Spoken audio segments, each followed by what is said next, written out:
Thank you, Mr. Speaker. I rise today to speak about a topic that should transcend partisanship: respect for science and the pursuit of truth. History shows us that when nations embrace science, they grow stronger, and when they suppress it, they grow weaker and often less free. Throughout our history, we have witnessed dictators and authoritarian leaders suppress science and knowledge because it threatened their rule. In Nazi Germany, Jewish scientists were forced out of universities and research was put under complete control of the government. The result was not only the loss of a generation of brilliant minds, but a society in which truth itself was subjugated to government propaganda. In Stalin's Soviet Union, biology was condemned as bourgeois science. Researchers who insisted on facts rather than an ideology were imprisoned, killed, or sent to work in slave labor. Even as far back as Mao's Cultural Revolution, China dismantled academic institutions, silenced experts, and elevated loyalty over knowledge. Generations lost a chance at education, and the nation's progress was stunted. Mr. Speaker, if we do not learn from our history, we are doomed to repeat it. And we are witnessing this same pattern repeating in our own lifetime. In Hungary, Viktor Orbán has taken over universities, closed independent institutions, and forced academic programs to shut down when they contradict his political goals.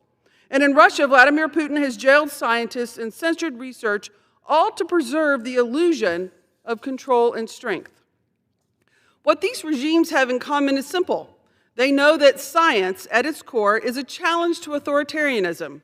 Science is a search for truth. It cannot be dictated by politicians, and so when science becomes an affront to the goals of authoritarian leaders, they attack it, they suppress it, they deny it, and they replace it with propaganda and misinformation. Here at home, Donald Trump is following the same playbook. He has mocked client scientists, dismissed decades of evidence, even as Americans suffer record floods, droughts, and wildfires. He's undermined doctors and public health officials, putting in charge of our public health the nation's leading vaccine denier.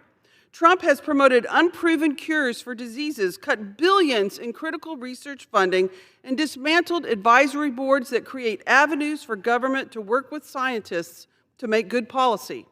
And in his 2026 budget, Trump is proposing to eliminate funding for Administration of Community Living, which supports older and disabled Americans, the Department of Health and Human Services Prevention and Public Health Fund, the Patient-Centered Outcomes Research Trust Fund, the Pediatric Brain Tumor Consortium, and an association of 16 academic centers and children's hospitals dedicated to trials of novel treatments for pediatric brain cancer and so much more.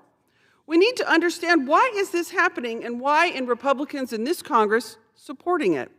These attacks are not random, they are deliberate, and they prove a tendency by this president to emulate the authoritarians of the past and the present. Trump's goal is to erode trust in experts, replace facts with loyalty, and convince Americans that only one man and one government can be trusted to define what is right and what is wrong. When a leader can erase truth and rewrite reality, they can justify anything. They jail opponents, they can seize power, and they ignore the judges and the rule of law, and they undermine the very essence of democracy itself. Mr. Speaker, science is not partisan. It is not our political enemy. It is a safeguard against lies and misinformation. When our nation's top leaders attack it, they are not only rejecting evidence, they are rejecting accountability. America has always been strongest when we embrace discovery and not denial, when we put researchers, innovators, and problem solvers to work. From curing polio to sending humans to the moon to leading breakthroughs in clean energy and technology, our greatness has always come from empowering science, not mocking it. And Trump and Republicans are working to gut these critical advancements. Their tactics echo the worst chapters of history, and they mirror the tactics of authoritarian regimes today. If we fail to call this out, we risk normalizing it. But I believe the American people understand what's at stake. They know that progress, safety, and freedom depend on science and truth cannot be dictated from a bully pulpit. Defending science means defending democracy. It is about making sure our children inherit a nation that values evidence over propaganda and freedom over fear. We cannot let authoritarians' attack on truth take root here.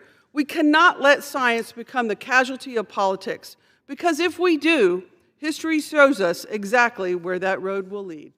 And I yield back.